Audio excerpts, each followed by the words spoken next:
అసలే పీకల్లోతు కష్టాల్లో ఉన్న వైఎస్ఆర్ కాంగ్రెస్ పార్టీకి మరో దెబ్బ ఇది. మాజీ మంత్రి, మాజీ జబర్దస్త్ జడ్జి, నగరి మాజీ శాసనసభ్యురాలు రోజా వైఎస్ఆర్ కాంగ్రెస్ పార్టీకి గుడ్ బై చెప్పడానికి సిద్ధమైనట్టుగా తెలుస్తూ ఉంది. జబర్దస్త్లో జడ్జిగా మరోసారి తన ప్రస్థానాన్ని ప్రారంభించడానికి రంగం సిద్ధం చేసుకుంటున్నట్టుగా తెలుస్తూ ఉంది.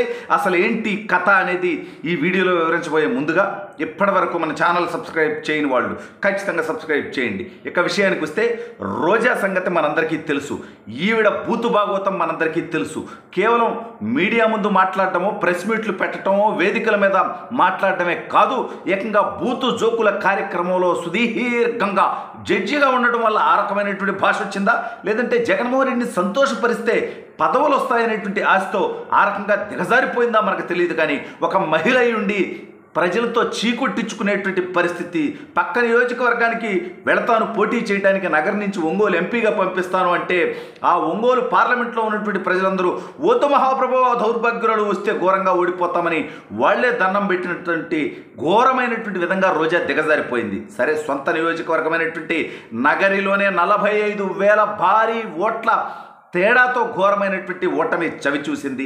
ఆ తర్వాత తమిళనాడులో ఉన్నటువంటి టీవీకే పార్టీలోకి నటుడు విజయ్ పెట్టినటువంటి పార్టీలోకి వెళ్ళాలని ప్రయత్నం చేస్తే ఈవిడ గారి చరిత్ర చూసిన అతను రిజెక్ట్ చేశాడు. అయితే ఇటీవల ఆవిడకే షాక్ తగిలే విధంగా నగరి శాసనసభ్యుడిగా ఎవరైతే గాలి ముద్దుకృష్ణనాయుడు గారి పెద్ద కుమారుడు గాలి భాను గారు ఇప్పుడు గెలిచున్నారో భారీ మెజారిటీతో, ఆయన సోదరుడు గాలి భాను గారితో కొంత వివాదాలు ఉన్నటువంటి గాలి జగదీష్ వైఎస్ఆర్ కాంగ్రెస్ పార్టీలో జాయిన్ అవ్వటానికి రంగం సిద్ధమవటం, ఇటీవల జగన్మోహన్ రెడ్డితో భేటీ అవ్వటం. సరే, రోజాకి చిత్తూరు జిల్లాలో ఉన్నటువంటి పెద్దిరెడ్డి దగ్గర నుంచి చెవిరెడ్డి దాకా ఏ ఒక్కరితోనూ సత్సంబంధాలు లేవు. సొంత నియోజకవర్గంలో జడ్పీటీసీలుగా, ఎంపీపీలుగా, పార్టీ అధ్యక్షులుగా ఉన్నటువంటి వాళ్ళతో కూడా ఆవిడికి సరి పొసగలేదు అనేది అందరికీ తెలిసినటువంటి విషయమే. అనేక సార్లు సొంత వాళ్లే ఓడిస్తున్నారు, సొంత వాళ్లే నన్ను టార్గెట్ చేస్తున్నారని చెప్పి ఈవిడ గారి దొంగ యాక్టింగ్తో గ్లెజర్ని పెట్టుకుని ఏడ్చినటువంటి ఏడుపులు కూడా మీ అందరికీ గుర్తుండే ఉండుంటాయి. అయితే ఇప్పుడు ఈవిడ గారి స్థానానికి ఏకంగా ఎసరొచ్చేటువంటి పరిస్థితి. ఈ నగర నియోజకవర్గం నుంచే ఈవిడ గారు 2 సార్లు శాసనసభకు గెలిచింది. 2014లో, 19లో స్వల్ప ఓట్ల మెజారిటీతో. కానీ 24లో అత్యంత ఘోరంగా ఓడిపోయింది.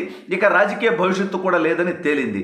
అసలే అంతటి టెన్షన్లో ఉన్నటువంటి రోజాకి గాలి జగదీష్ జగన్మోహన్ రెడ్డితో భేటీ అవటం, వచ్చే ఎన్నికల నాటికి వైఎస్ఆర్ కాంగ్రెస్ పార్టీ సీటు కూడా జగదీష్కే ఇస్తారు, అన్నదమ్ముల మధ్య పోటీ కోసం జగన్మోహన్ రెడ్డి ఇంత కుట్రలకి పాల్పడతాడు అనేటువంటి వార్తలు రావడంతో రోజా కంగు తినటంతో పాటు అసలు నేను కంగు తినటం ఏంటి, నేను షాక్ అవ్వటం ఏంటి, జగన్మోహన్ రెడ్డి నన్ను ఎంతో వాడుకున్నాడు, ఎన్నోసార్లు తిట్టించాడు చంద్రబాబు నాయుడు గారిని, పవన్ కళ్యాణ్ గారిని, లోకేష్ గారిని, కానీ చివరికి మంత్రి పదవి ఇచ్చినా కూడా పనికిమాలినటువంటి మంత్రి ఇచ్చాడు, దాని ద్వారా సరే అనేక కేసులు నమోదవబోతున్నాయి, ఆడుదాం ఆంధ్ర అంటూ ఈవిడ గారు దాదాపు 250 కోట్ల రూపాయలు నిబ్బా స్టార్ అయినటువంటి అతను బైరెడ్డి సిద్ధార్థ రెడ్డితో కలిసి ఈవిడేసినటువంటి స్కాము, ఆటలు క్రీడలు అంటూ ఈవిడేసినటువంటి స్కాము ఇప్పుడు బయటపడుతుండడం, దాని విచారణ సాగుతుండడం. ఈవిడ ఆ కేసులు ఇటీవలే గన్నవరంలో వంశీ జైలుకి వెళ్ళాడు, అనేక మంది వైఎస్ఆర్ కాంగ్రెస్ పార్టీ నాయకులు జైలుకి వెళ్ళేటువంటి పరిస్థితి ఉంది.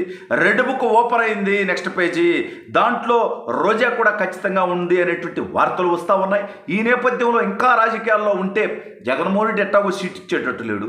దీనికి తోడు గతంలో చేసినటువంటి అవినీతి అక్రమాల వల్ల ఈవిడ గారు బయటే కాదు, తిరుమల కొండ మీద ఏకంగా వెంకటేశ్వర స్వామి వారి దర్శనం టికెట్లు కూడా అమ్ముకుంది, కోట్లాది రూపాయలకి అనేటువంటి ఆరోపణలు ఉన్నాయి.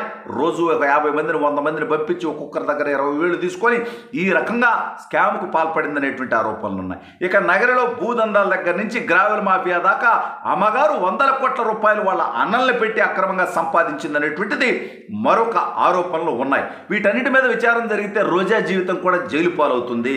ఇక ఈ కేసులు గొడవలు ఎందుకు, పైగా నగరంలో భవిష్యత్తులో గెలిచేటువంటి పరిస్థితి లేదు, అసలు ట్రైల్ వేద్దామంటే వైఎస్ఆర్ కాంగ్రెస్ పార్టీ సీట్ ఇచ్చేటువంటి పరిస్థితి లేదు. ఈ నేపథ్యంలో అసలు వచ్చే ఎన్నికల నాటికి వైఎస్ఆర్ కాంగ్రెస్ పార్టీ బతుకేంటో తెలియట్లేదు.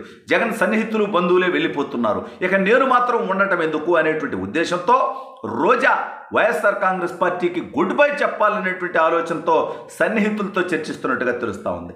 దాంతోపాటు జబర్దస్త్లో ఉన్నప్పుడు పాపులారిటీతో పాటు తొలమో పొలమో బాగానే డబ్బు కూడా గిట్టుబాటు అయ్యేది కాబట్టి మళ్ళీ వెళ్ళి జబర్దస్త్లో కూర్చుంటాను జడ్జిగా అనేటువంటి ప్రయత్నాలు కూడా మొదలుపెట్టి ఆ జబర్దస్త్ కార్యక్రమ నిర్వాహకులను కూడా నేను మళ్ళీ జడ్జిగా వస్తానని రిక్వెస్ట్ చేస్తున్నట్టుగా తెలుస్తూ ఉంది.